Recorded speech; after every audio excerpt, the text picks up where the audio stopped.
You want to die out here. I don't want to hear it! The Edge is a thrilling adventure that's got it all. It's like he's reading our minds. He's stalking us. A wild, edge-of-your-seat entertainment that moves like a ball of fire. He's a man killer. Anthony Hopkins and Alec Baldwin deliver their two most powerful performances. What one man can do, another can do! It's Jaws with claws. The Edge, rated R. Tomorrow, only in theaters. In a world where podcasts reign supreme, two friends dare to ask, do you even movie? Hosted by filmmaker Henrique Couto and movie aficionado David D. Neuer.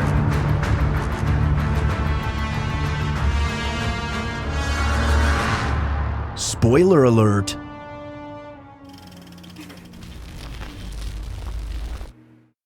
Well, hello, dear listeners and viewers. Hello. And welcome to a very chilly, almost frigid edition of Do You Even Movie? I'm, of course, your host, Henrique Couto, here with Double D, David Denoyer. Greetings. I French his name because it hurts him in his spirit.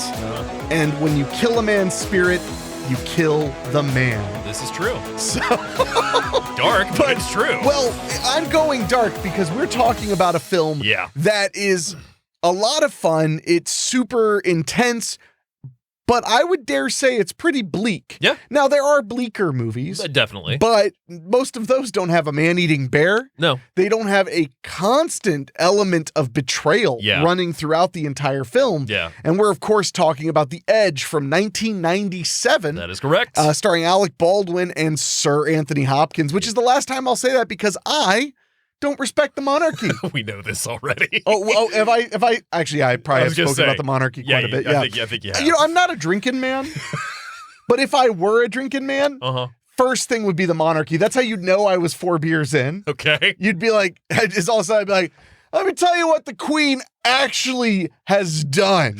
Reminds me of that meme that my girlfriend shared to me a couple weeks ago. That was bragging! Look at him talking about his girlfriend. It was me. I'm not going to drink tonight. Me after one beer. What has Nickelback ever done to anybody?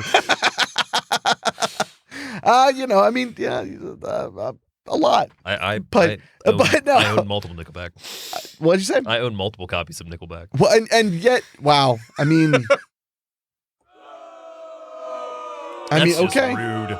It's public opinion. I'm not here to. I'm just here to tell them to please calm down, calm down. But oh my goodness! Maybe we should talk about The Edge. The Edge is one of my favorite movies that I discovered a little later in life. Mm-hmm. I was actually directing a movie called Devil's Trail. Yeah, which was written by my good buddy Jeremy Biltz. That was the first time you watched it. Mm-hmm. At least the first time I watched it that wasn't, on cable like halfway through. Yeah. But so I was directing this film and it was written by Jeremy Biltz, and in his dialogue, it was about two characters who are lost in the woods and they're filming a reality TV show.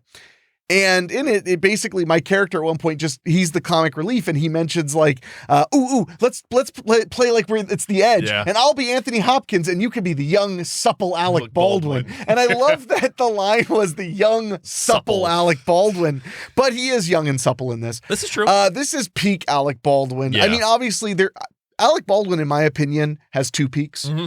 He has the peak of the 90s, like 1997, 98 is kind of peak Baldwin, and then the 30 Rock peak. Yes. So he's very fortunate. He got two. Yeah, he absolutely did. We'll get to him a little later when we get into the cast, because there's one year in particular with him that is, how Jim Carrey has, I think it's 94, that was The Mask, Dumb and Dumber, and Ace Ventura. Yeah, pretty much. Baldwin beats him by 2 more movies in the same year. In the same year? Not 94, but we'll get to it. Yeah, we'll get to it. Wow. Okay. Yeah. Well, I did not recall that. Yeah. So with that all being said, as you, my dear viewer who caught me with my phone, I forgot to put it away. My dear viewer, as you are watching this, I am actually living my own version of The Edge, because I am up in northern Michigan. We pre-recorded this, obviously. Yeah. And as you are viewing this, I am in Michigan. This is true. All the way up at the tip of the mitten, and because I like to be cold. I like to be very, very cold. I am not a man of subtlety. I am not a man of simplicity. So when it's winter, I go vacation where there's more winter, not less. You really do. So that's my move. My move is like, all right, well, if I like snow, well, then I'm going to love being right next to Lake Huron. So I'm in a cabin right now as you're watching this and having a wonderful time eating flapjacks and bacon every morning. I've mentioned this a little bit before on the show, but I go to, I feel like I almost shouldn't give away the name because the place is so small, you could find me there. You could, Like you could. If we have any psychotic listeners. Like the place I vacation at is such a small town that, I mean, you'd have to know when I was there, but that if you just looked for an Ohio license plate, it'd probably be me. Yeah. Like it's a town so small that the traffic lights are shut off during the winter. They just don't bother. They just blink. The grocery store is reduced to short hours. I think it's open 6 hours a day. Yeah. And I'll never forget going in and asking the guy, do you have milk? And he just went, if you want milk, you got to go to Sheboygan. And he was dead serious. Yeah. He was like, sorry. He actually said, he was like, sometimes I have milk on Mondays. Like I just love the idea of a store just has canned foods and liquor. And I mean, and a big sign that says tastes great together. Two great tastes that taste great together. No, I mean, they have a few other, the only thing that place had that was shockingly great. Yeah. Cold cut sandwiches, and they always have a soup of the day. Ooh. So, but the guy lives there. Yeah. As far as I could tell, the owner lives there. Because when I came out, he had said like, oh yeah, I got some soup going. I'm going to have, he literally was like, yeah, I'm going to have that for lunch. And then it'll be available right after lunch for everybody. That's so great. So, he was like, today I felt like split pea, it's kind of a split pea morning. So you can go there and get like salted meats, canned goods, butter, things like that. But otherwise, you're going to Sheboygan. Yeah. And Sheboygan's like a half an hour away. Damn. And if you don't go to Sheboygan is where you're going to get like the big box stores. Yeah. That's where you're going to get like a Walmart or a Target or something like that. Because if you drive straight north further, you end up in Mackinac City, which is beautiful, by the way. Yeah. But it's basically a hangout place for people waiting to go to Mackinac Island, which is a tourist destination and people really enjoy it. So it's got a really cute movie theater, which I went to one time and saw the movie Megan there. It's got, a few fast food restaurants, a few really nice restaurants, but it doesn't have like a Walmart. It doesn't have a Best Buy. It doesn't have any of those things. It's a little town. Yeah. And then if you want the next closest town, you have to cross the bridge into the Upper Peninsula and go to St. Ignatius, I think is how you say it, which has a nice cigar store I went to. Ooh, bought a couple cigars. Okay. But overall, not really worth driving across the 5 mile long bridge. Fair enough. But that being said, I pack everything I can. Yeah. And I tell you, I lean so heavy into those, I don't know, the tropes of winter. Yeah. Like I show up and I'm like, all right, got 2 dozen eggs, got a pound of bacon, got one of those big loaves of friggin' Amish butter. I got canned soup. I got stew and stuff. And I'm ready to go. Yeah, that sounds like you. That's what I do. Yeah, and I show up in my big parkas. You're the epitome of a Red Dead NPC. You are the epitome of a Red Dead NPC. My God. Well, when you came over doing, hey, mister, help over here. And then you tried to steal my horse. Yeah, I did. Yeah, I appreciate you only shooting me in the leg. You're a good guy. So I love snowiness. And so only about 2 years ago did I discover, living in Southern Ohio, that if I really wanted that wintry getaway, which I have fond memories. It's kind of like there are, in a lot of ways, I'm like Dickens. Okay. But Dickens grew up in a time period. The guy who wrote Christmas Carol and stuff Charles like Dickens. That. He grew up in a time when there was actually like a really severe cold front all through Europe. Yeah. So wintertime was very, very cold, and it started early, which is why his vision of Christmas was all snow and cold and ice. Yeah. When in reality, this is going to bother some people. Sorry. But Ohio's weather, Dayton, Ohio in particular, where we're based out of, is actually very similar to London, England. I can see that. It's actually very similarly temperate. Yeah. So it's more like You might get snow in December, but January, February, that's when winter happens. Yeah, I feel like white Christmases for us are very hit and miss. Well, we've had them a few times in a row. I feel like I can count them all on one hand for the most part. On one, well, I mean, if you're going to talk the last 5 years. Yeah. We had 2 in a row. Oh, we did have 2 in a row. That's right. Yeah, this year we didn't have one, but we had 2 in a row before that. That's right. So, Yeah. and they were both at the last minute. Yes. The first snow of the year was like the 22nd. Because that was when I got to drive in a freaking patch of ice to Christmas Eve at my sister's house. Well, I remember because that one year it was just a dusting of snow on Christmas morning. Because my social media all said like, big shout out to Mother Nature for finishing off my Christmas decorations. Yeah. You know? But anyway, so much like Dickens had his experience, I would go to New Hampshire for Christmas a lot as a kid, and the snow is, it's crazy, and it gets really tall, and it would get to the point where like my dad would be like, oh, hell, I ran out of cigarettes when I was visiting him, and his buddy Shirley would just pull up in his fucking Ski-Doo and be like, all right, where are we fucking going? Oh, my God. And we would get on the Ski-Doo, on the snowmobile, and we would ride around because that was what you could get anywhere. Yeah. And you didn't need a truck with chains or whatever. So anyway, my point is, one year I needed a riding hiatus, or escape rather, and not a riding hiatus, but and I decided to go to northern Michigan. Yeah. And everybody was like, are you seriously going to drive 5 hours north in the winter? But then the other thing is people were like, is it even, I mean, it's not even snowy here. Like, is it even going to be any good? And then I got up there and I was like, it's not the same world. Yeah. Once you get past like the middle of Michigan, it is different. Yeah, I can imagine. It snows all the time. It gets very cold really suddenly. And there's very little warning. Jesus. The first week I was up there, they predicted snow 2 days out of 7, and it snowed every single day I was there. Oh my God. But it snowed severely 2 days out of 7. So it's like, anyway, but my point is, so I never really realized that as a Ohioan, I had an ultimate snowy getaway just waiting for me slightly north. You're making me want to take this trip at some point. Well, I mean, I would bring you up. You ain't coming home, but you're welcome to come up with me. Fair enough. And the other great thing I've mentioned before is the whole state's like on sale. Everything's cheaper. Everything's either cheaper or more expensive. There's no in between. The isolation aspect of it would get me. When we went to Smoky Mountains about 2-3 years ago for Allie's birthday, and I just had a great time just being in a cabin and just not having anything to do. I just love that. I love being in a cabin that's $39 a night. That's even better, yeah. And it's heated and has Wi-Fi. That's even better. So no, it's one of my favorite things to do, and I have been overworking myself recently.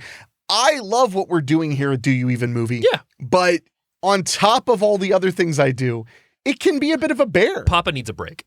And hence, a bit of a bear is our lead in to talking about The Edge. So, Dave, give us those beautiful details. So before I get to the details, my first time seeing this movie, by the way, this was at a point in my life when, you know, I had money, I was working, I was still in high school and whatnot. So I would make a regular trip to my local FYE. I just imagine you with a monocle and just busting into a little room and going, Cratchit, you'll walk through Christmas. And he's like, oh, but what if Tiny Tim's, huh? And you're like, bah, humbug, all the way to FYE I go. Oh my God. So yeah, I would go to our local FYE. It was a decent store because I mean remember FYE. FYE was called, it's For Your Entertainment. It's still around, but it's much less than it used to be. It's a Sam Goody physical media store. Yeah.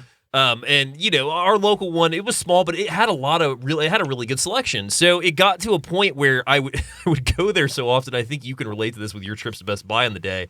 I would just start buying stuff that was either there that I hadn't seen before or stuff that like I saw was regularly restocked because I was like, well, if it sells this much, it's got to be good. Well, 2004 and 2005 was that era for me of just buying whatever was on the shelf at Best Buy if it was under $15. Yeah, and that's the thing. The Edge was one of those titles that I maybe heard about. I'd never seen it on TV, but I'd maybe heard about it, and it was like a $6.99 DVD at that point. So I bought it, took it home, watched it, and enjoyed it, but for the most part, really never went back to it again until about probably 5 or 7 years later when for some reason I decided to upgrade my to a Blu-ray, got the Blu-ray, and then realized how much I freaking love this movie. Was that influenced by my viewing of it? Because I very well could have. That was around the time I saw it for the first time. It very well could have. You could have, because you have a good habit of doing that, where it's like there's a movie that I've seen where it's like, I remember it being good, but then you were like, you need to go watch it again. Yeah. Well, in that one, I remember when you got the Blu-ray because you brought it over to my place because I had watched it on some unnamed cable channel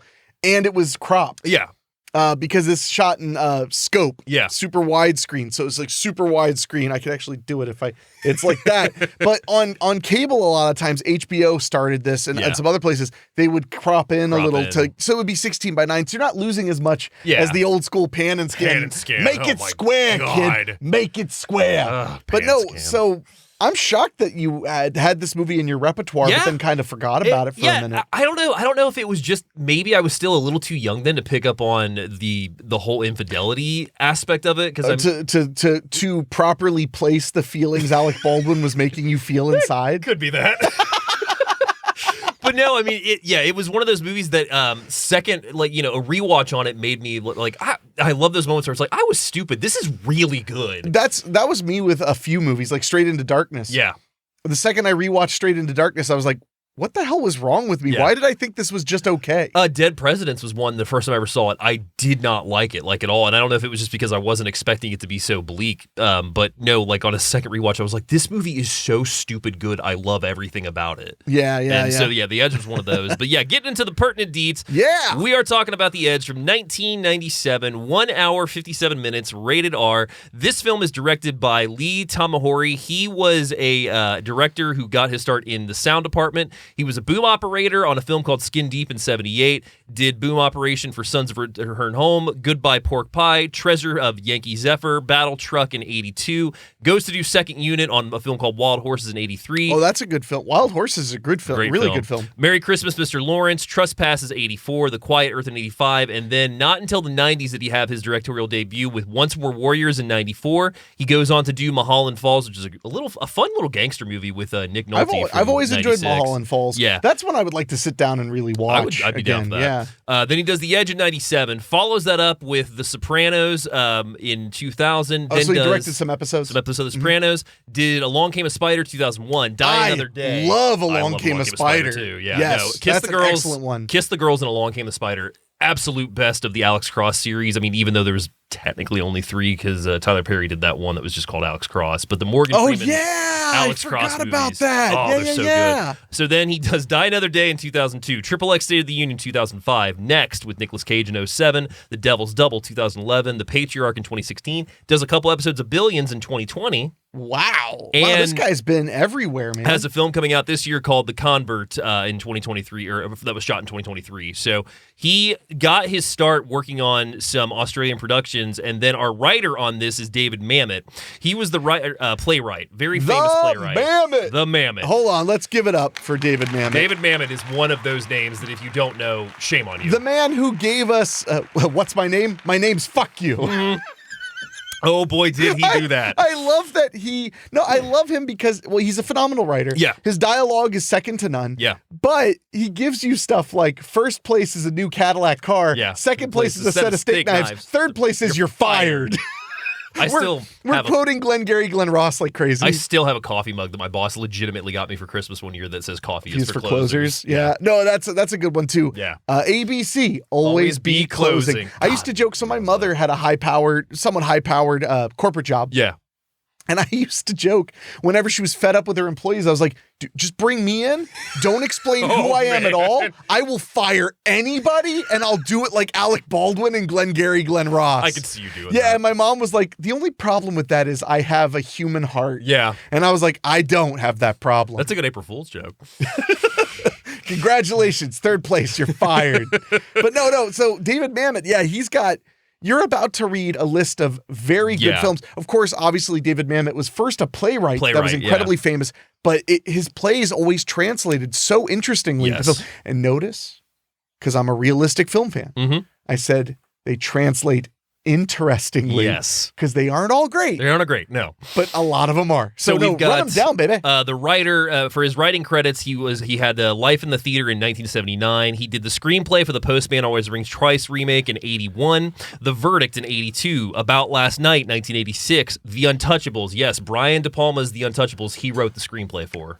That I did not know. Yeah, 87. He goes on to be the writer and director of House of Games in 87 as well. Does directing again with Things Change in 88. We're No Angels in 89. Glengarry Glen Ross 92. Hoffa 92. He has a reproduction of Life in the Theater in 93. American Buffalo 96. Wag the Dog 97. Ronin 98. Lansky 99. Director and writer of State and Maine in 2000.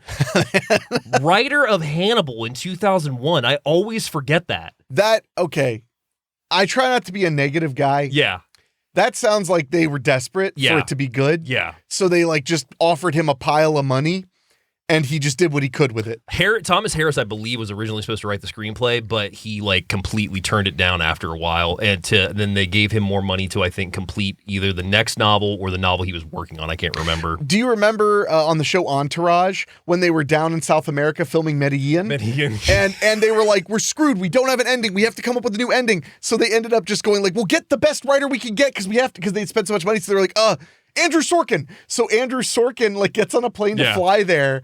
And they give him I think they said they gave him $500,000. Yeah. But then he gets there and the director ended up writing it. Yeah. And so he was I read it. It was good. See you guys later. Yeah, bye. I feel like that's almost what happened here is they were like, Mr. Mamet, we will give you a suitcase of money if you will please make Hannibal not suck. Because I recently revisited Hannibal, and as somebody who has probably seen that movie 3 times now. I was waiting for you to go, as somebody who has eaten human flesh. No, sorry. It's a mess. My God, Hannibal is just a mess. That was one of those movies I watched as a teen and was like, this isn't what is wrong with this? Yeah. So then one of my favorite films of Mamet in 2001, he does Heist with Gene Hackman, Danny DeVito. It's a movie you haven't seen that I really would love to see it. I mean, I love a movie with a simple title like Heist. Yeah. Spartan 2004, which is a little kidnap story he did with Val Kilmer, and he does Edmund in 2005. Oh, he wrote Edmund? He wrote Edmund. David Mamet wrote Edmund. That's too much? Yeah, he wrote that. I'm just thrilled and amazed that Stuart Gordon got to direct a Mamet script. No kidding, right? That's amazing. If you, listener, have not seen the 2005 film with William H. Macy called Edmund, holy shit. It's really very good. It's very good. Directed by the man, the myth, the legend, rest in peace, Stuart Gordon. Yep. The man behind Reanimator, the man behind Dolls, the man behind Robot Jocks, the man behind so many, Honey, I Shrunk the Kids. He wrote it. Yeah. Well, he didn't direct that one too. No, he just wrote it. With him and Dennis Paoli wrote it, who were the team behind Reanimator.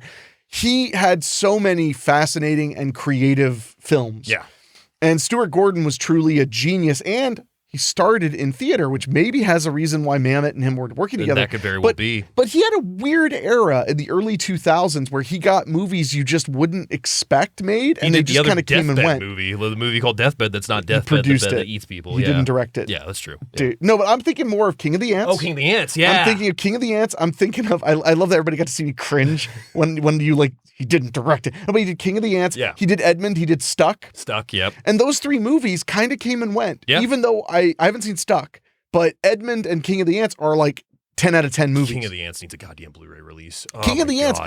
Seek out King of the Ants. Yeah. First film produced by the company that would become the Global Asylum, the company behind Sharknado.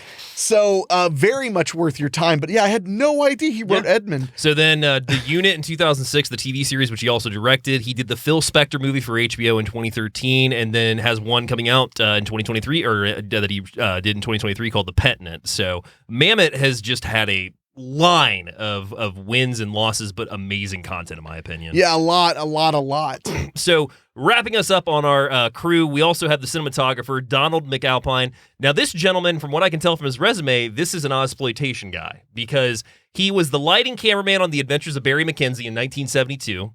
Does Barry McKenzie Holds His Own in 74. Patrick in 78. The movie about the telekinetic man in a coma causing all kinds of mayhem. Money Movers in 78. Breaker Morant in 80. Puberty Blues 81. Tempest 82. Moscow on the Hudson in 84. Then he goes into his cinematographer career in Down and Out in Beverly Hills in 86. Predator 87. Moving, 88. Parenthood, 89. The Hard Way, 91. Career Opportunities, Medicine Man, Patriot Games, Man Without a Face, Mrs. Doubtfire, Clear and Present Danger, 9 Months, Romeo and Juliet, The Edge, Stepmom, Moulin Rouge, The Time Machine, Anger Management, Peter Pan, Chronicles of Narnia, X-Men Origins Wolverine, Ender's Game. Then he goes back to Australia and does The Dressmaker in 2015, Allie's Wedding 2017, Lambs of God 2019, The Portable Door in 2023. He's working exclusively in Australia now. He probably want to be around his family or something. But it sounds like a guy who built his career in Australia, came to Hollywood. Now, and this is something we love to point out here at Do You Even Movie, is cinematographers. As I often say, every movie's got to have a camera and it's got to have it pointed, have somebody to point it. And that's an oversimplification of what cinematographers do. Yeah. As a cinematographer, I could say that.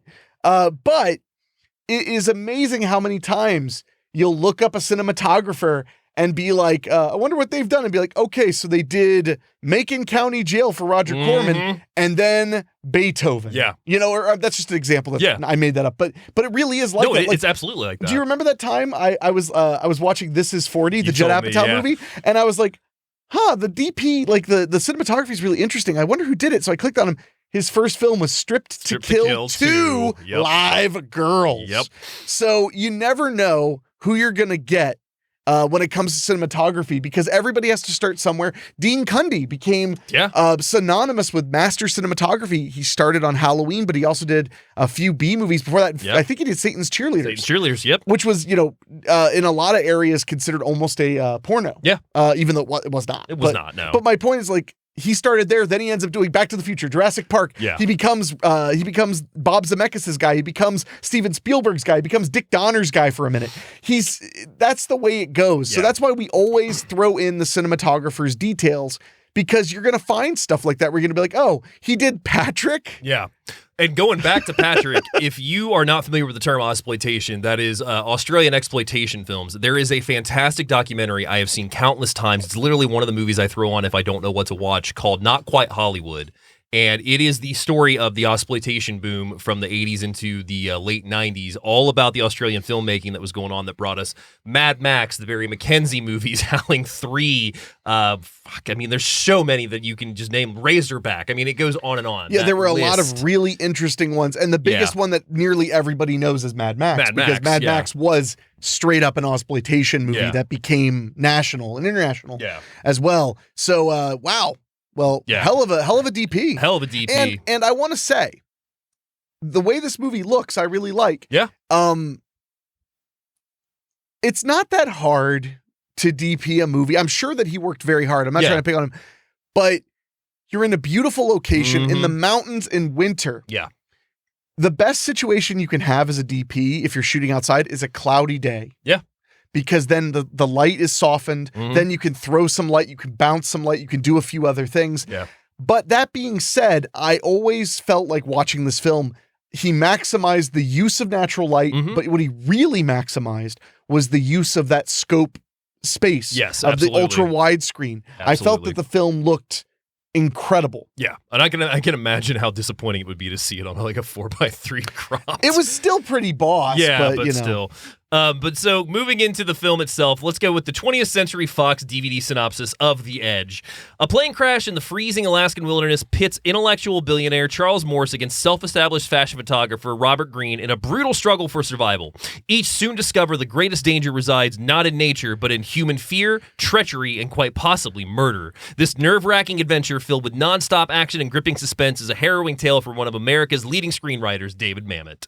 Well, first of all, spoiler alert. Yes. I mean, hinting at the man versus man thing, that's kind of a subtle thing that gets less subtle every act. Yeah, absolutely. And this film has very, very clear acts. Yes. It has a first act, a second act, and a third act. You don't even get to the snowy stuff till the middle of the second act. Yeah, absolutely. Which is kind of awesome. It makes you earn it. No, it absolutely does. My synopsis: after being stranded in the Alaskan wilderness when their plane crashes, two men have to decide to put their differences aside and work together to survive and make it back home. But as the temperature continues to drop, their blood begins to boil, and a Kodiak Bear is not their only enemy to face in the wilderness. I mean, slightly less spoilery, so I'll take it. No, but I mean, that's a pretty good synopsis. Oh, thank you. So moving into the cast, we have three big names in this. We're going to start with Sir Anthony Hopkins, who plays Charles Morse. Boo. 145 credits on his resume, by the way. I thought it'd be more, honestly. I thought it would be more. Baldwin beats him by 4. That doesn't surprise me. So, I mean, I guess he's not a sellout piece of crap like Michael Caine. This is a selective, now a selective filmography. So Flea in Your Ear starts his career in 1967. The Lion in the Winter, 68. He does Hamlet in 69. The Looking Glass War in the 70. When Eight Bells Toll in 71. Juggernaut, 74. Audrey Rose in 77, which I forgot about that he was in. Oh, yeah. Magic in 1978. The Elephant Man, 1980. The Bounty, 1984. The Dawning in 88. The Tenth Man in 88 as well. Desperate Hours in 1990, Silence of the Lambs 91, Free Jack in 92, Bram Stoker's Dracula in 92, Chaplin in 92, Legends of the Fall, Nixon, The Edge, Amistad, Mask of Zorro, Meet Joe Black, Instinct, Titus, all of which are in the 90s. Yeah, the 90s were his heyday. Well, yeah. It was just nonstop after Silence of the Lambs for him. That was when America was like, we love you, Anthony Hopkins.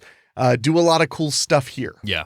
And you get later in his career, you got Mission Impossible 2 in 2000, How the Grinch Stole Christmas 2000, Hannibal in 2001, Hearts in Atlantis, Red Dragon, The Human Stain, Alexander, World's Fastest Indian, Fracture, Slipstream, which I want to bring up Slipstream for a second because did you know that he is also a composer?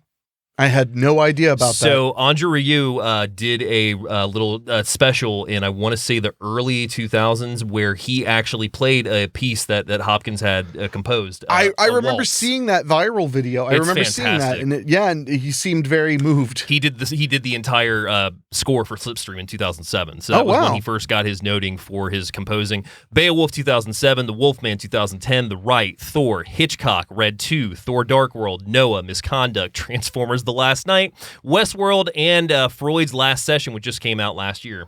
I would like to see Freud's Last Session because as you named those, I started to realize that only Hitchcock was any good in my opinion. Yeah, I liked Red 2. Well, any good meaning like, of course there's a reason to like the Transformer movies. Yeah. They're fun, they're entertaining, they're wild, but they're not Titus. No.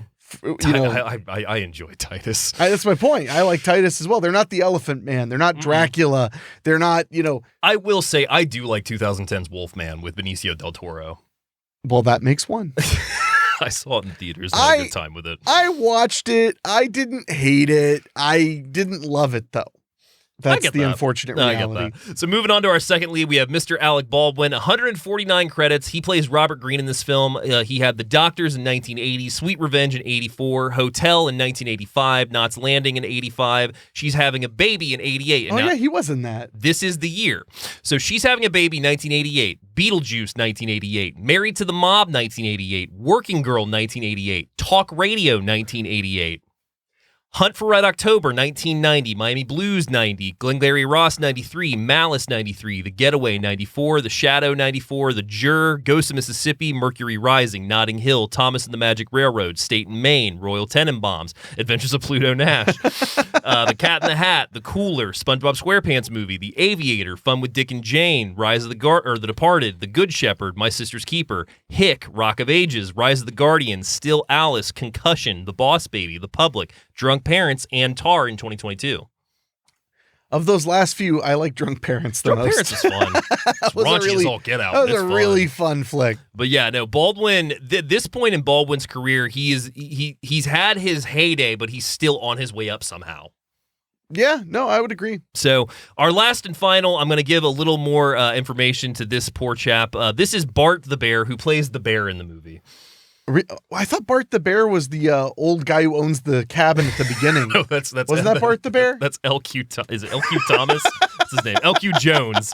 I love LQ Jones. LQ Jones. That's going to be my name when I'm a private investigator. I could see that. But Bart the Bear, he was one of the most remarkable animal stars. Born in 1977, he's one of Hollywood's most remarkable animal stars. Brought to the Utah animal trainer Doug Seuss and Lynn Seuss. He was 1,500 pounds and 9 and 7.5 feet tall by the end of his career. Wow, so he was a lot like Orson Welles. A lot like Orson Welles.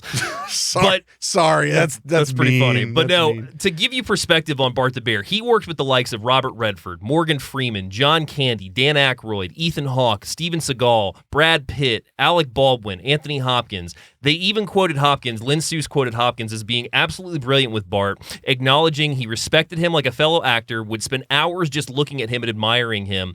And in '98, he made a public appearance at the 70th Academy Awards and handed Mike Myers an envelope on stage. Wow. Yeah. I would like some risk pay if I was in that situation. He was the spokesbearer for Vital Ground Foundation, which is a nonprofit conservation organization that works to preserve threatened wildlife habitats along the Rocky Mountains and Kodiak Island in North America.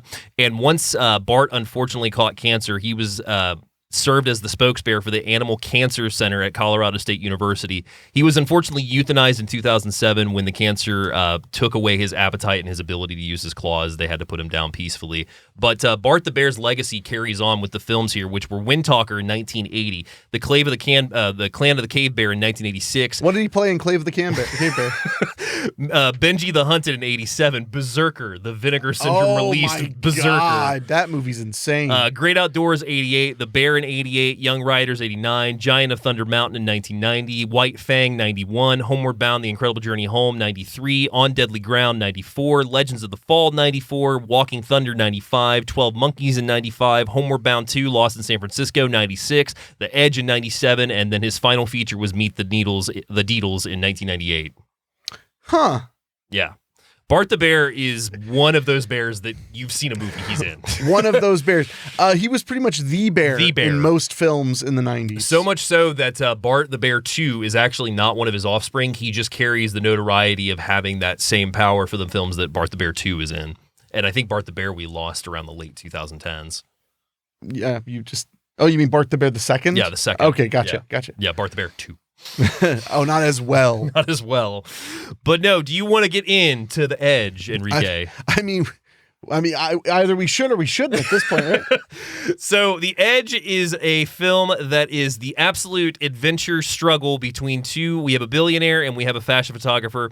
The film starts as we see a pan across an airport, an Alaskan airport, as we meet Charles, who is played by Anthony Hopkins, arriving with his wife, Mickey, who was played by Ella McPherson. He goes into a hangar and a mechanic comments on, "Man, I'd love to own her." How did he say it? He said, like, I'd love to get my hands on her, yeah. On that, yeah. I'd love to get my hands on that. And Hopkins is like, "Excuse me," and he's like, "The plane."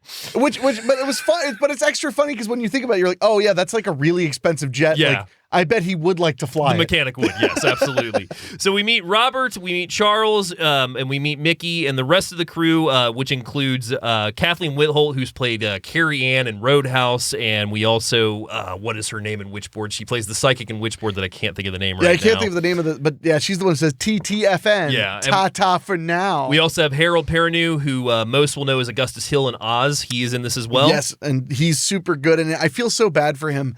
His character, he feels like the insert for the audience in the movie. Yeah. Not prepared. Yeah. Scared as hell. Yes. Meanwhile, Alec Baldwin and Anthony Hopkins have their own thing going on. Yeah. But his character is just kind of stuck in the middle of a really horrific reality. Absolutely is. So they're flying in the plane, and Baldwin's talking about this nice watch that he got, and Anthony Hopkins is reading a survival book. They land and they meet Styles, who is played by L.Q. Jones. You may know L.Q. Jones as he is the bounty hunter in The Mask of Zorro. He's the one of the casino inspectors in Casino that busts Robert De Niro for not having his license.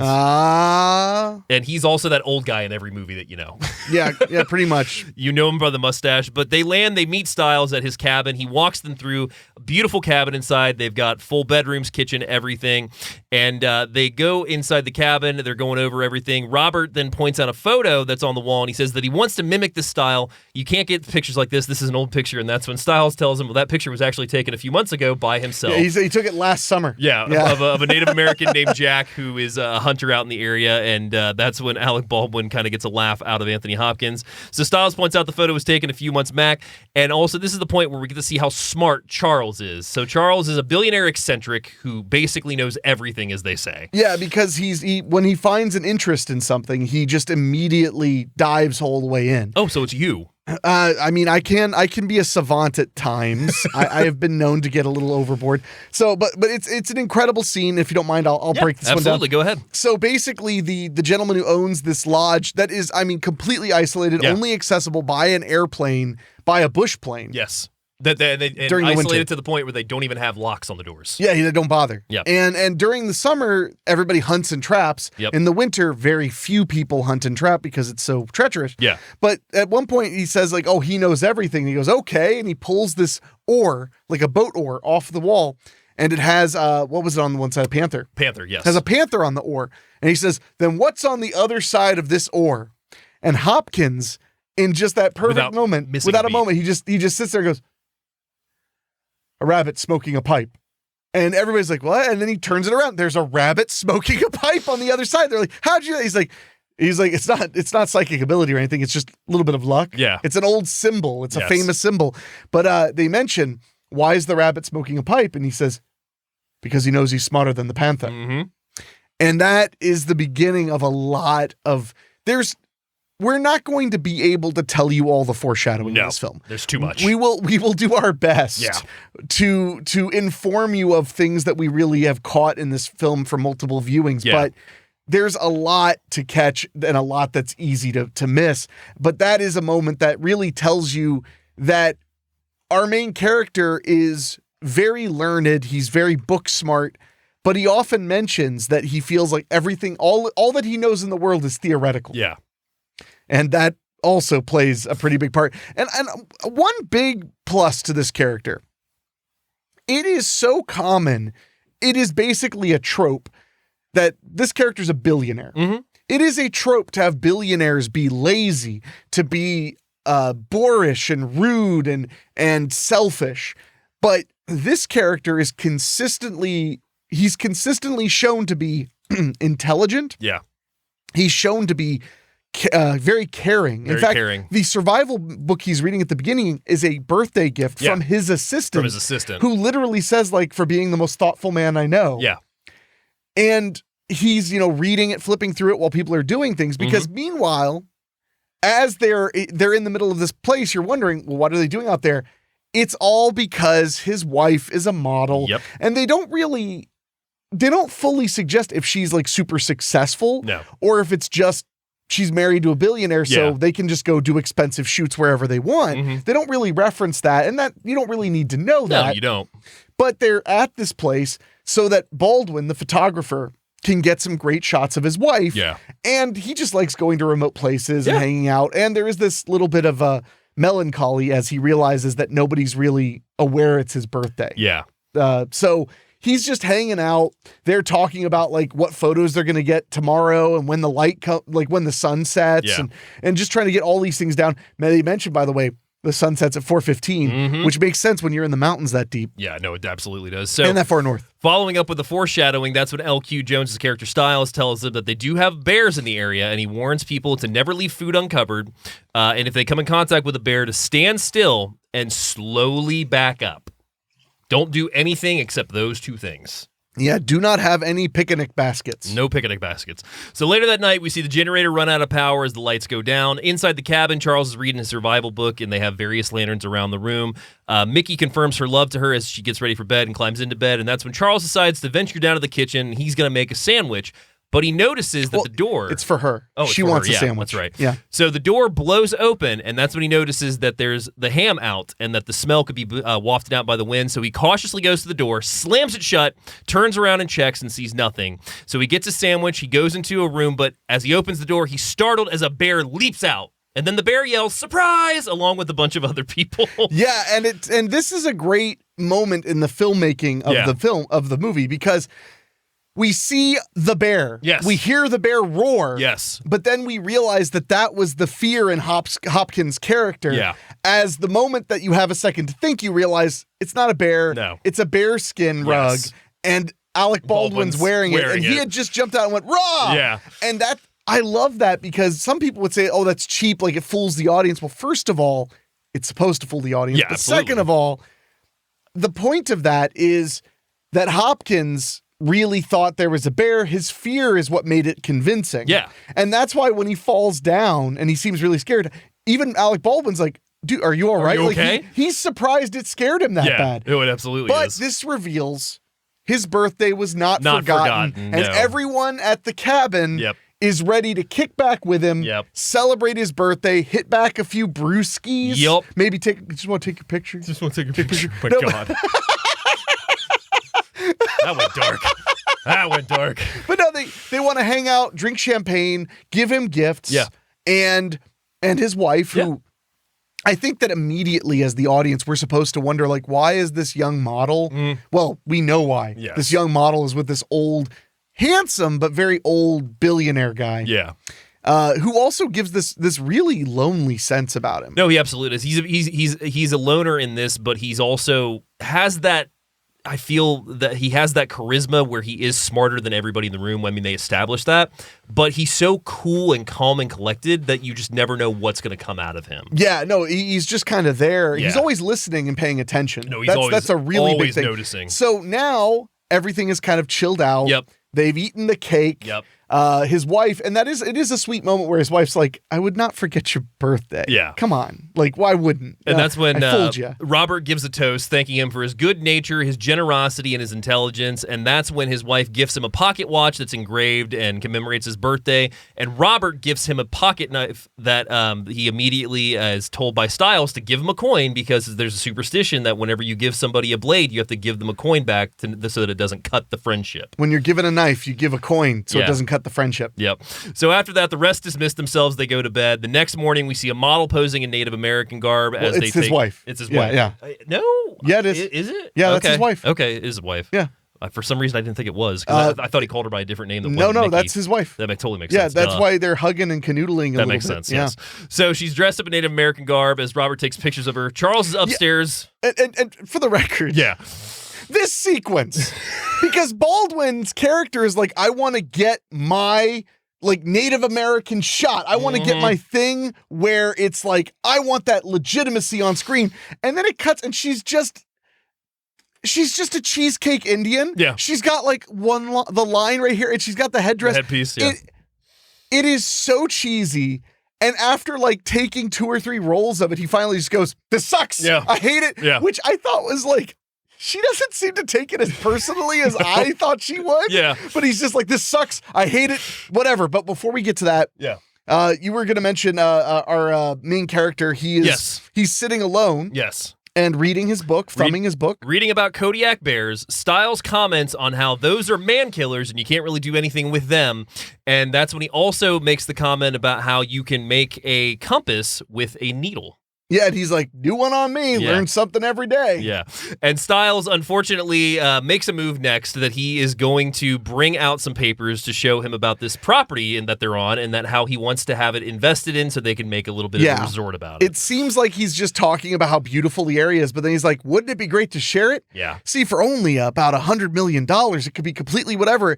And Hopkins is just like, oh. I thought you were being courteous. Yeah, he said, I thought you were being courteous. No. And he doesn't even get mad. He doesn't yell. He just says like, well, I'm going to go somewhere else because I'm not here for that. And that's the moment that really endeared me to that character. Yeah. Because my heart broke for him. He just wanted a guy to just be talking to him because they're guys. Yeah. And because Hopkins clearly has an interest in the wilderness. Yeah. And this guy lives it. Yes, exactly. But of course, this guy, and I can't hate on him too hard. Like, he wants to make something of this property he owns. He's not getting any younger. No. And now he has this guy sitting here who has billions of dollars. Seizes the opportunity. It's like, why wouldn't you? But unfortunately, it comes off completely premeditated. Yeah, it absolutely does. He's got sketches and drawings and an investment deck. Yep.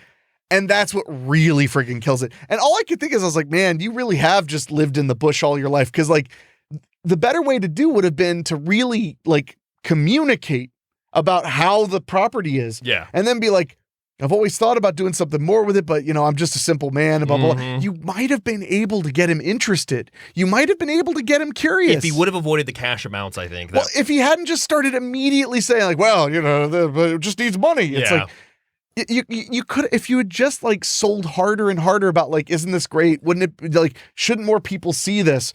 You might have been able to get him. Because he was kind of liking him. Play the defeat. Be like, well, I guess there's not really much we can do at this point. No, that's the worst thing you could do.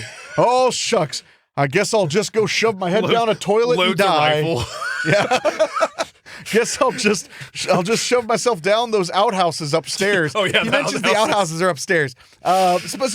So that kind of gives us that moment where we realize that his wealth makes it hard for him to have friends. And enjoy it too. I mean, he has his money, but it seems like he kind of just gets into his books to escape everything. For the most part. I think you're absolutely right. So that's when Robert and Steven are kind of going at it. Steven's his photographer, and that's when he's saying, this sucks. I want to do something. So he goes back inside the cabin, grabs the picture off the wall, and he goes to Styles and he says, where can we find this guy? And he goes, well, Jack is 80 miles away. He's probably out bear hunting right now. And Robert wants to go. They want to go fly out and meet him. So goes inside. It's the only option is to fly out. You can't walk there or drive there. Yeah, and also their other model got sick too. That was also something else they mentioned. So after a while, Charles contemplates and he decides to go with them. So they go into flight and they're flying over some beautiful, beautiful scenery again. And they get into the location and they go up to the cabin and find a note on Jack's door that says that he is hunting out at Big Bass Lake, which is an extra 20 miles out, is what the pilot says. Yeah, 20 miles as the crow flies. Yeah, so Charles off to the side is admiring a deadfall pit, a trap for bears, as Steven and Robert walk up to him, and he asks him if they want to go further for it, and Charles says, well, we've come this far, why not go farther? And they have referenced that while bush plane is the best way to travel, it isn't always perfectly safe this time of winter. No. You have to be very careful, and we find out that quickly as they're on the bush plane and having an interesting conversation. Yes. Where basically at this point, Charles, right? Charles Hopkins. Charles realized that they're canoodling, him and his wife. And something's up. And so he just kind of jokingly, and maybe he was like 60% joking. Yeah. But he just says, so how do you plan to kill me? Yeah. And Alec Baldwin goes, what? And as soon as he goes, what? Yes. The plane gets hit by a flock of birds. Yes. And most planes that are not giant cannot survive a bird hit. No. So the windshield shatters, the propellers break, the propeller on the front just starts breaking. Gets bloody and then breaks. And there's blood everywhere. They're all screaming. They lose a wing immediately, hitting trees, and then they just barely belly land. Barely. On a lake or a river. Yeah. They just barely belly land, and as the plane sinks, it's immediately revealed the pilot is dead as a door fuck. Yep. I mean, he is dead. Yeah. D-E-D. Dead. Well, because Robert goes to get him, pulls him aside, you see he's dead. Meanwhile, off to the side, Steven's struggling with a seatbelt. He can't get out. He's panicking. Robert just goes to the surface. He goes out of the plane, goes up to the top. Meanwhile, Hopkins takes his pocket knife from Robert as the gift and cuts Steven free, and then they break surface like a couple seconds right behind Robert. Yeah. And they're also separated. I've always loved that, where they're on opposite sides of the water. Oh, sure. Yeah. Yeah, no, I like that too. So now we've got three men who have survived, who are now, and I love the way they acted this out. They're out of the water and they're just so stiff and in pain. Yeah. Because they're freezing cold. So Charles immediately asks for matches of them. Robert shakingly reaches into his jacket, takes out his cigarillos, and pulls the matches out. They go to start a fire, but the matches are failing, so Robert decides to use a flare, despite Hopkins being like, we should save those. Hopkins is like, let's take a minute and make a fire without using the flares up. But he's like, no, I want a fire right now. Yeah, so they get the fire going. It burns through the night. The next morning, we find out Robert accidentally let the fire die out.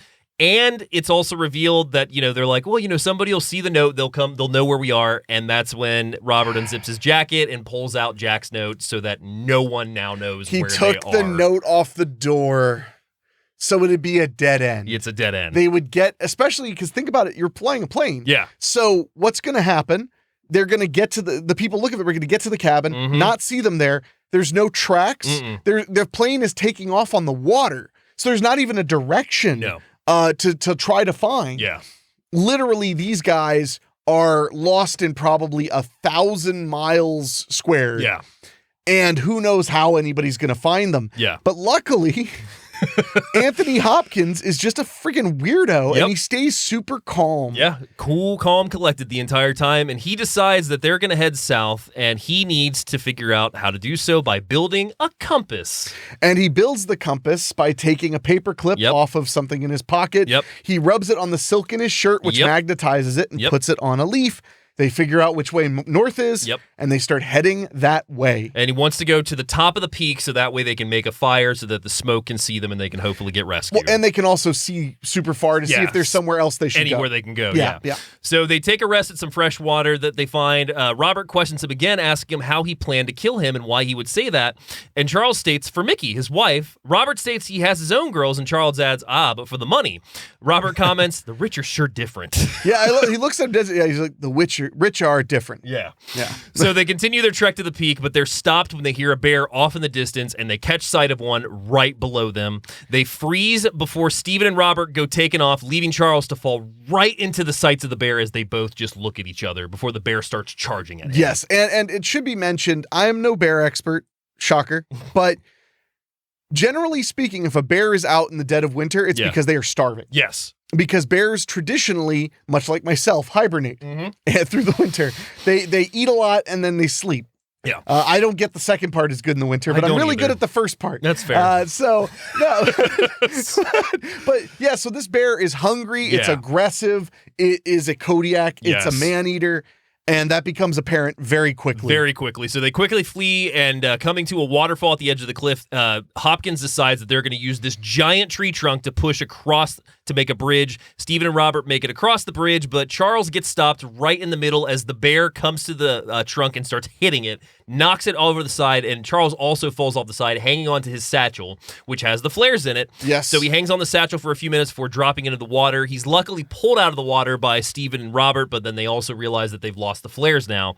But the bear also walks off at this point, so they are safe for the time being. Except that this is the beginning of when the movie becomes a pulse-pounding friggin' movie. Because now we're like 35, 40 minutes in. Yeah. And now the bear's been introduced. The weather's getting colder. They need to get out of there. Yeah. They need to either signal for help, but more likely they're going to have to, and he keeps referencing it, they're going to have to walk out of there. Yeah, they're going to have to walk out of there. No one's probably going to come for them. He keeps saying, they can have the hopes, but it's not looking good. So Charles states that they lost the flares as they reach the peak. Robert says that they'll start a fire to get their attention. So the three build this huge fire. They keep it burning through the night, but the next morning, Charles realizes, we've got to keep moving. So they make their way back down the peak, coming to their original fire remains, meaning that they've completely gone in a circle. Went in a circle, and he thinks it may have been his belt buckle messing with the compass, but he can't be sure. Yeah. But that is definitely the beginning of them doubting, especially about Baldwin's character doubting Charles and thinking maybe you're just going to get us killed in a different way than we would if we just sat here. So Stephen starts freaking out, but Charles tells him, we need to stay calm, and he gives him a piece of wood and his knife, and he says, make a spear so we can have something. We'll try to, catch dinner or at least defend ourselves. So he goes off, he's talking to Robert for a little bit, and then Stephen screams out in pain as they rush over to find out that he accidentally has cut his leg pretty deep. With the knife. It's pretty bad. And unfortunately, probably, in my opinion, the weakest part of the movie is that he cut himself making a spear. Yeah. He was giving him something to do in the hopes that he could try to fish. Yeah. And instead he cuts his leg deep. Yeah.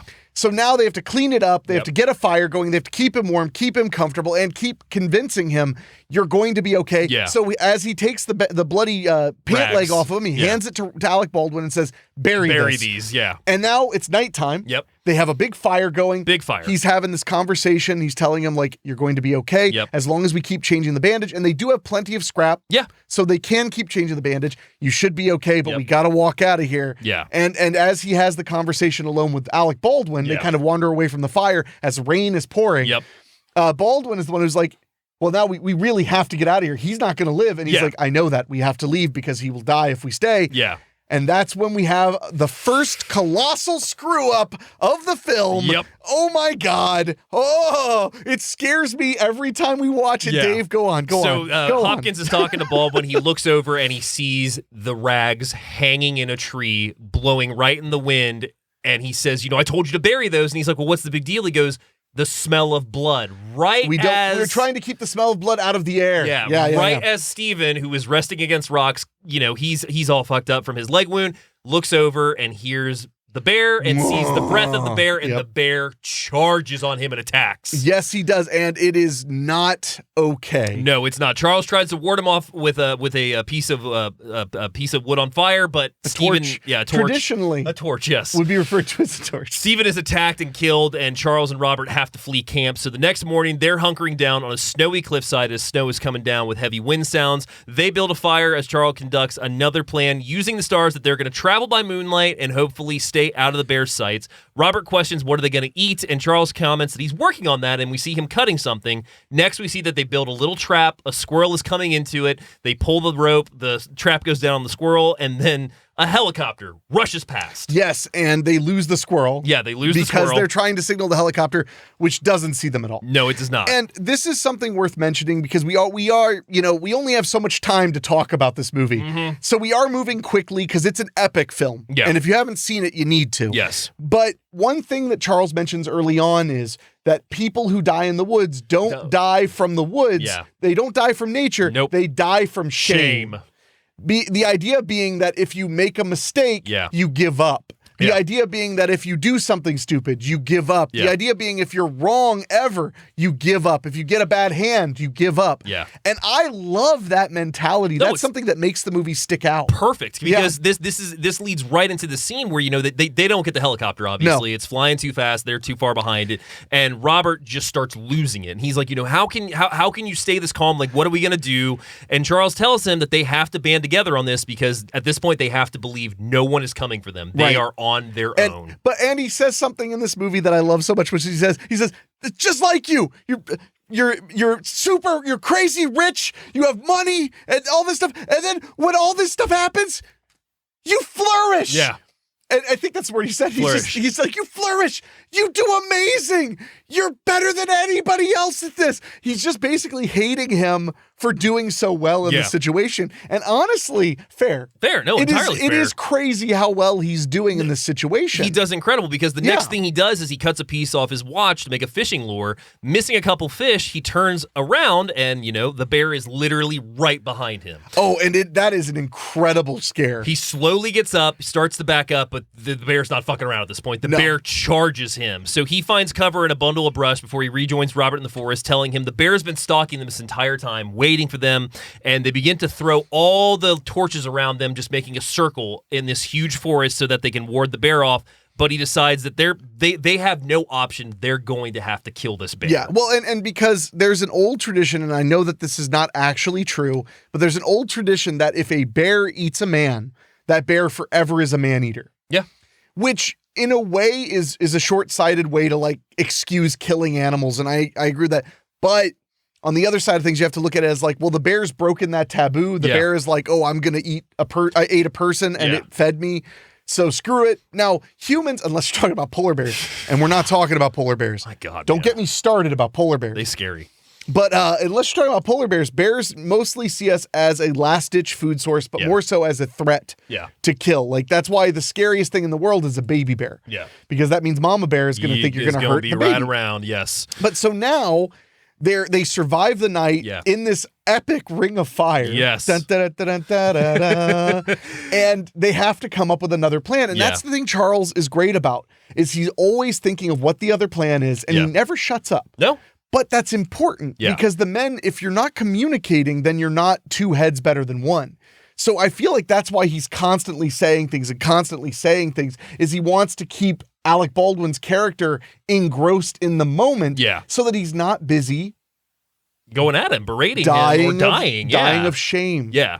Because if he marches silently next to him, he's going to die of shame. Yeah. He's going to sit there and just think the whole time, we're lost, we're dead, we're going to die. We missed the helicopter, we went the wrong way, we did this. He'll be too busy dying of shame to go wait, you're right. How do you do this thing? How do we do this? Whatever. How do we get out of here? And I think it's also important to point out at this point in the movie that Hopkins is never the leader in the sense of somebody that takes charge because he wants to. It's because nobody else is, and he has the knowledge. Yeah, no, and because he's confident. Yeah. He's confident and methodical. Yeah. Which honestly, I could see a billionaire being that way. Absolutely. Because, like I stress out over investments of thousands of dollars. Yeah.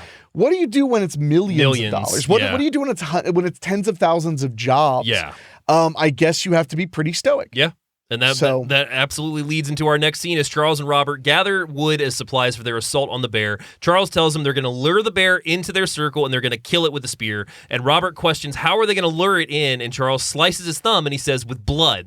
But Robert doesn't believe that they can kill the bear, and that's when Charles tells him that he can die if he wants to, but he's not going to die. He's going to kill this bear. And he says something very important, which is that he read how to kill this bear. He read in a book, 2 men killed a Kodiak bear together. Yeah. And what one man can do, another can do. Yes. Yes. And that's a life lesson. Yeah. That's a life lesson. If one man can do something, it is possible for you to do it too. Yeah. Now, it may be damn near impossible. It may kill you. Yeah. But you could. You could. You absolutely could. And they're living in the world of hope. Yes, because he drives this into Baldwin's character because he's like, I want you to repeat this. Say it louder. Say it again. Say it louder. So they say, what one man can do, another can do, ending with Charles saying right into the camera, he's looking out into the wilderness. Here's your close-up. He's looking out into the wilderness and he goes, today, I'm going to kill the motherfucker. One of the greatest moments of the whole film. Yes. Sir Anthony Hopkins, I'm going to kill the motherfucker. It's so good. It's so good. And it's also, for as much as we say he's stoic, he's very playful. Yeah. Like there are moments where where Alec Baldwin will insult him and he just goes, yeah, that's probably true. And Baldwin kind of, there's one part where he says like, I can't remember if it was later or earlier, but there's one part where he says like, well, it's not exactly like snorting coke off of supermodels' hip bones, is it? Yeah. And he goes, how so? So and good. Baldwin just sits there for a second, and then just bursts out laughing. He laughs. He got through to him. Yeah. So the next morning, the bear eventually comes into the area as the two are holding spears on it. Once in place, Charles has Robert releasing the trap, which we see as a combo of limbs and sharp pieces bound together. Tree limbs, not human limbs. Not human limbs. Boy, that'd be a different movie. Wrong turn. God. Edge. So they cut it loose. It swings down and goes past the bear, misses it, swings into some trees, breaks some of the things loose, and swings back and hits the bear right in the side. But unfortunately, it fails. The bear is still pissed off. Yeah, they've succeeded in injuring the bear. Yeah. Which also makes it angrier and more desperate. Yeah. But luckily, this isn't the only plan. No, it is not. So on the swing back, it hits the bear, but the bear quickly removes it. So they run over the side of the hill, leaping over and falling into the stream with the bear right in pursuit after them. He charges at them, and they try to fight it off, but after many swipes, the bear stands up on its hinds, knocking Charles into the water. Robert then tries to ambush, stabbing it in the side, but he quickly gets knocked down and is briefly attacked by it.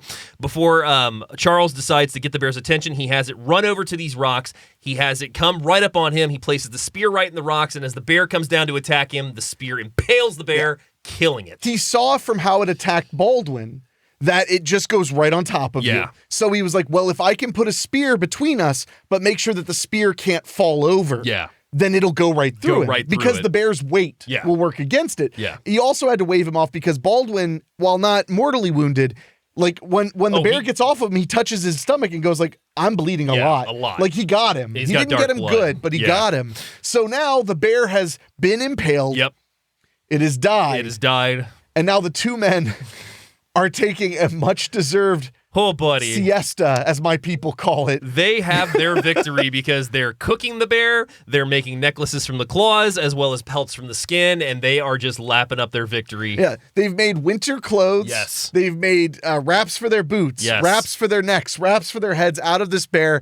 And all I could think was, after how many days without eating, I bet the bear tasted pretty good. Yeah, because you were even saying the carnivores do not taste good. Yeah. Like if you, this is gonna make me sound so weird. Like I know you've probably never eaten raccoon, right? No, I have not. Okay, well, the secret to raccoons are omnivores. They eat whatever. Okay. So their fat is disgusting. Oh, God. No, like when you render it, it is revolting. Ugh. So if you want to successfully, because I'm the style guy. Yes. Lifestyle coach. Kids, if you want to eat raccoon, you have to boil off the fat from the meat. I'm not kidding. Because I have no doubts. The fat is disgusting. It's not just gross. It is like rancid. Ugh. And most animals that eat meat, the fat is rancid. Gross. So you want animals that eat nuts, berries, things like that. Yeah. But anyway, so my point is, but boy, they are enjoying big hunks of protein. Yes, they and are. I imagine it tastes extra good knowing that you're not being hunted anymore. Yeah. No, absolutely. Probably. So Charles makes another attempt at the compass the next morning using his pocket watch arm this time. The needle points them off in the right direction as they go off, armed with their spears, covered in their bear pelts, and they're trekking through a very snowy wilderness, and they come to an abandoned cabin. And inside the cabin, they find maps, they find a rifle, they find booze, and outside the cabin, they find a canoe that is able to float on the water. And this is basically when the third act begins. Yes, it is. In my opinion, because the first act is everything leading up to them leaving that big cabin. Yeah. And a lot happens in that first act. It absolutely does. Second act, plane crashes, and now that's the first element of survival. Yeah. And then I feel like the third act is after they kill the bear. Yes. And that's another reason this film's great. Yes. Because the movie is not about killing the bear. No. The movie is about survival. Mm-hmm. And the weather, the wind, food, water, shelter, all of those are as deadly as any grizzly bear. Yeah. So while Robert is out gathering firewood, Charles finds the receipt for his watch and his knife, but he finds the third item listed on it, which is Robert's watch that he was talking about on the plane, with an engraving that says, "Thanks for all the nights." And that's extra tricky because every time they bring up watches, yeah. he keeps his to He himself. keeps Just it says, to "Oh, himself. it's broken. It's broken." Yeah. Because Hopkins himself takes apart his broken watch Yeah. and uses other people's watches, but that watch was always kept a secret. It was because of the engraving. The engraving. And what a lazy lady. I guess I can't blame her too bad. It's not like she could use, friggin' go online. Yeah. And friggin' order an engraved thing. She had to go to the same place in New York City. And hey, I will give it to her. The total cost on the thing was like $28,000. Yeah. So, hey, you never loved me enough to get me a watch like that. I got you a tourist trap poster with And friends, all right? Just like that, they wonder if we're lovers. Robert returns with the firewood as Charles goes to light a fire, cautiously watching Robert, who's smoking, drinking out of the liquor bottle, and loading the rifle. He's definitely taking a minute for himself. Yeah. But yeah, and the loading the rifle would make me nervous too, because Yeah. there's no imminent threat, but at the same time, they were hunted by a bear Yeah. for days and days. And they never tell us exactly how long. My theory is at least 2 weeks. Yeah, 2 weeks I think is absolutely on the nose. So he asks him if he can see the watch again, and Robert reminds him it's busted. It doesn't work. Charles questions how can he do this sober, and he questions what is it exactly you're doing, and why are you doing this? No, he says can't do it sober. Can't do it sober. He's basically saying like, I know you're planning to kill me. Yeah, and you're drinking because you can't do this. Yeah, and he's right. How could he do it sober? He's learned to like the guy. Exactly. He's not only learned to like the guy saved his life multiple times, but at the same time, hose before bros. Hose before bros. So he tells him he doesn't deserve Mickey, stating she's only with him for the money. Charles gets the watch from him, confirming the inscription on it, and Robert stands with the rifle, telling him, let's go outside. So Charles walks ahead of Robert, who keeps the rifle ready on him the whole walk. As Charles questions, when did the nights occur? Robert questions, why is it so important to him? And Charles tells him because he loves her. So Robert tells him to turn his back, and Charles says that he's not going to do it. Charles refuses to turn around, trying to speak up to Robert and warn him, because as Robert steps back to fire the gun, he finds out the hard way that there's a deadfall pit right behind him that he falls Which into. makes sense because at this time of obviously nobody's been there in a year or two. Yeah. But that was definitely a cabin mostly used for hunting bear. Oh, yeah. So putting a deadfall out is smart because sometimes the best way to attract a bear is just by being there, by cooking food, by eating. And I want to mention something real quick before we get into the deadfall. Yeah. Because like I said, it's so much movie to cover, and we have to move at lightning speed sometimes. Yes. And Dave's done an incredible job of breaking down a very complex movie. But there's a moment right before they get to the cabin I wanted to remind you about. Okay. Where they're talking about life's changing. That's right. Yes. And Hopkins' character says, like, I've never known a man. I love the line. He's like, I've never known anyone that actually changed their life. And he's like, but I'm going to change my life. Yeah. And Baldwin kind of slaps the back, goes like, you'll be the first. Yeah. And it's a sweet moment, but also it makes sense because Hopkins is basically like, my imagination is that when he's out of this, he's going to be like, I'm going to do just things for me. I'm not going to do my business anymore. Yeah. I'm not going to deal with my wife anymore. I'm just going to do what interests me. And I think, to get emotional, I think one of the things he realized is maybe he should focus on making a friend. Yeah. Because there is a reference coming up where he basically says like, what, because I'm your buddy, you have a buddy finally. Yeah. I think Hopkins never had a buddy. I don't think he did. I think that as he became more successful, it isolated him more, which it does often do. Success not only brings you people who want to take from you, but it brings you people who are jealous. It brings you people who are who want to see you fail. Yeah. And I can say, look, I'm in the world of filmmaking, in the world of podcasting, I am C-list at best. Yeah. But you didn't have to agree with that so fast. I love you. But no, I'm C-list at best. And I have haters. I have people who would relish the idea of me failing. I had somebody once basically say, like, I hope your movie like flops, like was posting negative reviews and stuff. And it's literally like, homie, what about me and my 2 rescue dogs do we not deserve to eat? Exactly. It's hateful. Yeah. And so, yeah, so like success can bring a lot of negative things, even a little bit of success. Yeah, when I think with Hopkins' character being the billionaire, I think he's just so used to no one being genuine with him, even his own wife. Yeah. So I think the fact that he's had these experiences with Robert and everything, it kind of makes him realize he's like, man, I could have this with somebody else that's not of this caliber in that sense. Well, caliber, because he held him with a gun. Well, and here's something else, food for thought.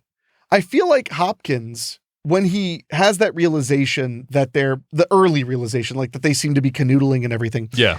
I think that maybe, because he has this kind of like bittersweet moment, you know, when his wife is like, I never would forget your birthday. And he looks at the watch and everything, where I think he realizes this is as good as it's going to get. Yeah. Like the best I'm going to have if I keep going the way I'm going is a wife who cheats on me, but does remember my birthday. Yeah. Like that is going to be the best I've got. Yeah. And I'll be surrounded by yes men, as always.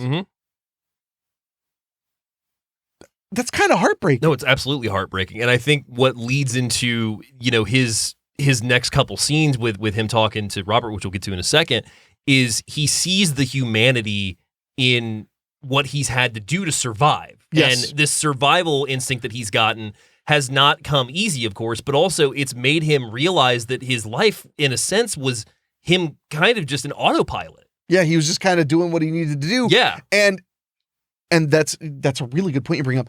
And I think the other thing he realized is the things that interested him the most, which was not money and women and this and that, is what saved him. Yes. His passions are what got him through this. Yeah. His analytical mind is what got him through this. And that's where we get the big moment, because Alec Baldwin, now to get back to where we were. Yes. Baldwin has fallen in the dead pit. He's in the deadfall pit. He's lucked out. Yeah. In that it only went through his thigh. Yeah.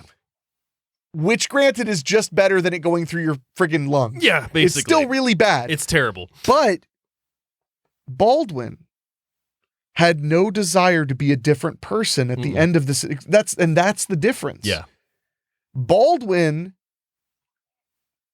was not willing to let go of that plan because at the end of it, he's like, well, after all that, I may as well get what I wanted anyway. Yeah. While Anthony Hopkins' character is like, well, I forgive this guy. Yeah. Like, because we've been through all this stuff together. So he's like, I'm massively changed by all this. But since Baldwin isn't, he ends up in the pit. Yeah. So he's in the pit. He tells me he thinks he's broke his leg. So Charles climbs into the pit, taking the rifle off of him and aiming it down at Robert. And Robert pleads, Charles, don't. And Charles immediately starts unloading the rifle. There's something so human about Baldwin's appearance of fearing death. Yeah. That I think is really endearing. Yeah. He really does look like he is so afraid of dying. Yeah. And why wouldn't you be? Absolutely. So we see Charles carry Robert back to the cabin. He lays him on the table, starts examining his wound. Robert, beginning to go delirious from his blood loss, shortly passes out, and Charles reads him a little medical book off to the side. It turns to night sometime later, and Charles wakes up Robert, telling him they're going to get him out of here as soon as he can. And we see Charles now rowing them down the stream in a canoe with Robert in it. After some time rowing, Charles takes them to shore. He builds a fire to keep them warm. Yeah, and one thing we may have skimmed over, because we are skimming. We have to. Yeah, we have My to. goodness, such an epic movie. Is the big reason that this cabin was a wonderful realization was there was a little bit of food, a little bit of shelter, but there was a canoe that floated. Yes. And that was when it became clear that Baldwin was getting ready to get rid of him, because now it's like, I don't need you if I have a canoe. I can, because rivers go to people. Yeah. Even if it takes a really long time, Yeah. rivers go to people. So that was the moment that Baldwin could get away with not having him anymore. Absolutely was. So now, so he's pulled over Yeah. and he's warming Baldwin up because blood loss is making him very cold. Yeah, it's and making delirious. him cold, and Baldwin's looking worse for wear as the moments go. So he questions to Charles, why would he save him? And Charles states he doesn't think that he would have killed him. And Robert says, no, I totally would have. But he says, what are you going to do when you get back? Why would you save me? That's the saddest moment. Yeah, and Charles... But also kind of beautiful is that Baldwin's character just goes like, I absolutely would have done it. Because he tries to give him the benefit of the doubt and go like, I know you wouldn't have done it. And he's like, yes, I would have. Yeah. So Charles states that he may not go back after this point, and Robert takes Charles' hand, telling him that he's sorry for what he did, stating that Mickey never was in on the idea for him to be murdered. Yeah, he wants to make it very clear, your wife didn't know that I wanted to come back without you. Yeah. She had no idea. She would have never been okay with it. Yeah. So which is a little comfort. No, I would call it small comfort. Comfort, yeah. But Charles tells him not to die on him, as Robert tells him, don't tell him what to do. Suddenly, which Charles... is such a mammoth line. Good. Such a great one. Yeah, he just with tears in his eyes, because Baldwin just says, don't tell me what to do. So it's a beautiful moment. As really that is. happens, suddenly Charles hears a helicopter rushing past the rocks. He goes up the rocks, cutting brush off to try and send a smoke off to the helicopter. At first, you don't think anything's happening, and then suddenly the helicopter turns, noticing the smoke. Charles turns back to Robert, who is now face down on the rocks. He checks his pulse and finds out that Robert has passed at this point, covering him with his coat as the helicopter lands right behind him. And it's amazing how much you care. This movie is a big exploration of humanity. Yeah. This guy's a dick. Yeah. This guy let you save his life all the time for 2 weeks. Yeah. And then was ready to kill you to go bang your wife. Yes. So, but it's still a tragedy he died. Charles is brought back to the cabin on the helicopter. There's an entourage of police, natives, and reporters that meet him. Charles joins Mickey on the steps, but before that, he sees Styles and he asks him again, why is the rabbit afraid? Or why is the rabbit not afraid? And he says the line about because he's smarter than the panther. And so he joins Mickey on the steps, and they share a hug, and, she's embracing him, but then in her hand, he places Robert's watch, signifying that he knows about the affair. But that's where it gets complicated, too. Mm-hmm. In my opinion, Charles, when he looks at her, he actually feels bad for her. Yeah. Because she lost her lover. Yes. And I think that's important. I think also he forgives her at that point, but she immediately knows that they're done once he hands that watch over. Yeah. And I think that is probably the best symbolism of the movie is Baldwin was the panther and Hopkins was the rabbit. Yeah. The rabbit can sit and enjoy a smoke. Yeah. Because he knows he's smarter than the panther. He can be ahead of the panther.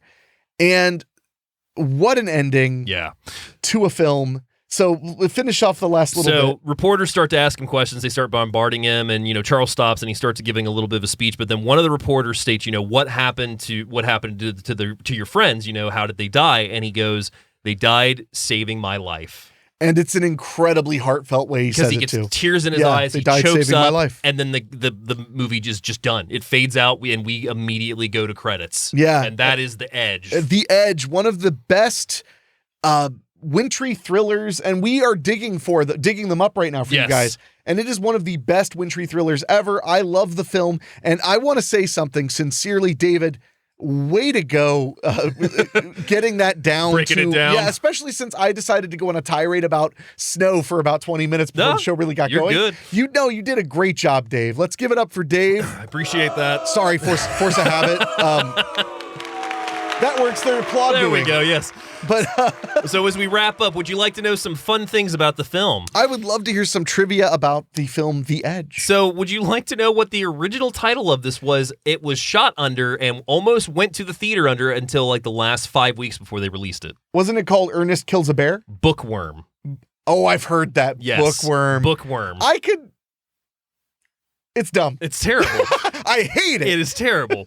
So the budget for this movie was $30 million. What do you guess the box office was? I'm going to guess this wasn't a huge hit, unfortunately. So, but I imagine it was somewhat successful.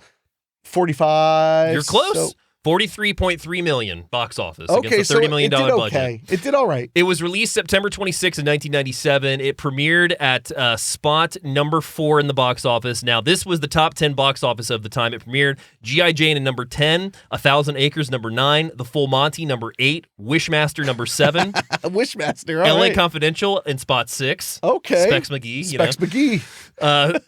Number 5 was The Game. I love The Game. Yes. I love The Game so much. Underneath that was The Edge. Number 3 was Soul Food. Number 2, In-N-Out. And then number 1 was The Peacemaker, the or the George Clooney action picture. I don't remember In-N-Out at all. It was, I think, Kevin Kline comedy. I haven't seen it in a long time. Well, it's gone. It's dead to us. So Hopkins actually had a brush with death during production. The scene where he falls into the river, he was taking painkillers for his neck because he had a disc had slipped before filming. He fell into the river, didn't feel how cold he was becoming until he began to suffer hypothermia and had to be rushed off to the hospital. Shit. Yeah. And this film actually inspired a highly successful show of the same name in Brazil where participants were selected from normal people such as executives, graduates, and clerks, left in the wild and deserted area of Brazilian landscape and had to survive using techniques similar to the ones used in the film. And I want to know if they just released a bear on them. I mean, I'm guessing there was no bear, but so it's like Survivor. Yeah. Yeah. Yes. Bart the bear only has 4 minutes and 30 seconds of screen time in the film. I believe that. I mean, that's the Jaws method. And then to wrap us up, let's hear about who almost was in The Edge. So Daniel Stern and Danny DeVito. So for Charles Morse's character, Hopkins, De Niro and Hoffman were considered for the roles. Michael Caine actually turned the role down. So you had Robert De Niro, Dustin Hoffman, and Michael Caine were almost those characters. Hoffman, I could see. I could see Hoffman. De Niro, I cannot see at all. I could see Hoffman playing it really interestingly. Yeah. De Niro, I don't see at all. What? That's what I was just thinking. We're going to the edge. So, how do you make fire from water? And then Robert Ford, the Alec Baldwin role was almost Ray Liotta. I could see him in that easily. Richard Gere. Travolta. I could see that. The only one that turned it down, Harrison Ford. That's Ford's too. I don't think Ford has the darkness. No. Baldwin can go either way. Yeah, absolutely. And I used to think he always had like a vainness to him until I finally saw him be Jack Ryan. Yes. And he did a really good job as Jack Ryan. So I think that I think Ford would have been a miscast anyway. I think Michael Caine and Harrison Ford, it's an interesting combo, but I just don't think it has the same. Ford would have been better as the Hopkins character. Yeah, actually, he would have. He would have been a lot better, the Hopkins character. Although he was a bit young. Yeah. And of course, we could also talk about what we talked about off camera. We just swap planes, trains, and the Planes, Edge. trains, and automobiles with the Edge. Yeah. Here's an idea. When you want to talk about making fire from ice, have a point. So anyway, final thoughts on The Edge, Enrique. Yes. It's a pulse pounding thriller, and I hate using that term, but it's up there for me. It's a wintry must watch. Yeah. Along with my recommendations that are similar. I love watching The Revenant. Mm-hmm. I love watching The Gray, something like that. If you wanted to double feature it, and I know you have some thoughts on that too. Yes, I do. So final thoughts for me on the movie. The Edge is a true testament of cinema with 2 very strong leads in it, plus an incredibly trained bear actor as well. Delivers nonstop thrills, edge of your seat tension, and a pretty perfect ending for such an intense movie because it could have gone either way. It's a perfect ending. I would agree. Absolutely. I can't imagine changing it. No, I mean, the setting mixed with the fight for survival, you get a feel for the atmosphere right away, and it adds more tension once you see our lead start to combat it as well. And the way Baldwin dies at the end gives his character the only resolution he can get that makes you feel okay about him, is that in dying he can finally understand what he was living wrong. Yeah, how he was living wrong. And as a callback to Snow Day from last week, this also was shot in Alberta, Canada. Hey, they're like the same film. Yes. So final thought, this is a buy it. This is a buy it. This is a buy it. If you're a movie fan, this is a buy it film. Yeah, 100%. My recommendation on this, I'm going to go with Alive from 1993, based on the true story. After a crash landing in snow-swept Andes, a Uruguayan rugby team has no choice but to turn desperate measures in order to survive. Uruguayan. What did I say? I probably said that entirely Who knows? Wrong. But no, Alive from 1993. It's one you're going to have to probably get a physical copy of. I don't know if it's streaming anywhere. And cannibalism is not the only purpose of the film, but cannibalism is a major element of the movie. So you need to be ready for that. But the other one I would go with, if you want another survival tale, Into the Wild with Emil Hirsch. I can't remember the year. I want to say it's like 2005, I want to say. I don't think it was that long ago. I think it was much more recent than that, man. I don't think so. Let me double check. I'm pretty sure it was, or maybe I'm thinking of a different one, but I think I 2007. Oh. Yeah. I must have just seen it late. Directed by Sean Penn, Yeah. Emil Hirsch, Vince Vaughn, Catherine Keener. It's the story of a top student who decided that he wanted to abandon all his possessions, and he hikes into Alaska to live in the wilderness. Spoiler alert, he unfortunately poisoned himself with some berries. And that's based on a true story. Yeah, so it's that's 100% a based on good true story. recommendation too if you want a really, really starkly sad Yeah.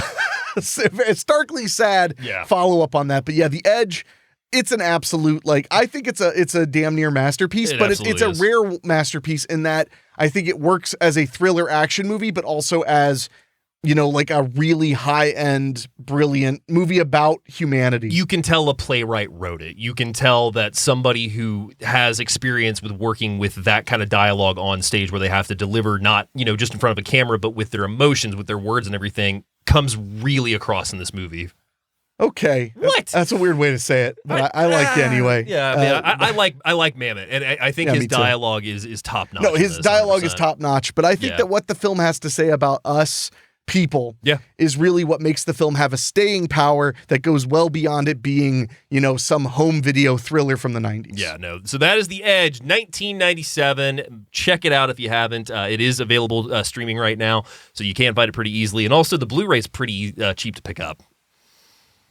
So, Yes, sir. before we get out of here, I just want to say a big thank you. People have been checking out the show. They've been watching our shorts on YouTube and then finding their way. Strangely, a lot of interest in Dead of Winter because they just never heard of it. Yeah. So people were commenting and saying, "What's that movie? What's that Hell movie?" yeah. So hopefully they're checking it out and giving it a watch. I can't wait to go to sleep. I've had a long week and I'm going away for a week. Yes, so, you are. Well, for 5 days, whatever. Who's counting? Just me. But no, I want to say thanks to everybody who has checked us out, whether it's on YouTube or it's on Apple Podcasts and Spotify. Yeah. Thank you guys. Thank Make you sure so to much. leave us a star rating if you're listening to the podcast. If you're watching us on YouTube, leave us a thumbs up. Maybe leave a comment. Tell us what film you believe Alec Baldwin was most supple in. I would appreciate that. We'll even give you a... Yeah, guys, it's a hot take. Damn I right. almost didn't have that ready. Oh, yeah. But no, so make sure to check that out. If you have a movie you'd like us to take a look at Mm-hmm. and maybe talk about on the show, you can email us at doyouevenmoviepod@gmail.com. Dave, Yes, what do sir. you have to say? You can for find yourself? us at TikTok at Do You Even Movie Pod. We are also on Instagram and X. Find us on there. Like I said, check out our TikTok. We have a lot of fun content on there, and we're trying to get the following up a little bit. So if you could like and subscribe, we would appreciate that. Yeah, but I mean, honestly, if you're here watching the show, you've already made it where we want you to be. Exactly. Which is here with us listening or viewing. And I want to remind you, you can support us on Patreon. That would sure be appreciated. Now we have it set up where I was trying to figure out what bonus thing to give people. So if you go to doyouevenmovie.com and you click on Patreon, for $3 a month, I know it's a lot, but you get to see every video show on Friday instead of Tuesday. So you get to see it almost 5 full days early. Yeah. And that's our way of saying thank you. And also, we really do need the support. Yeah, so, and if you have any suggestions on what we can offer you, dear patrons, we would love to know. If you want a mailbag episode or you want us to talk about, just shoot the shit on mics, we'll do that. oh yeah, Dave's always excited to volunteer more of my valuable time. Hey! But anyway, guys, we're going to get out of here, but we will talk to you next time Yes, sir. right here on Do You Even Movie. Thanks again, and anything else you need to know about us, just go to doyouevenmovie.com. Catch you next week. Talks right over me. Where's the I hate David button? Please, no, David. Until next time, guys. Adios. See ya. Hit this.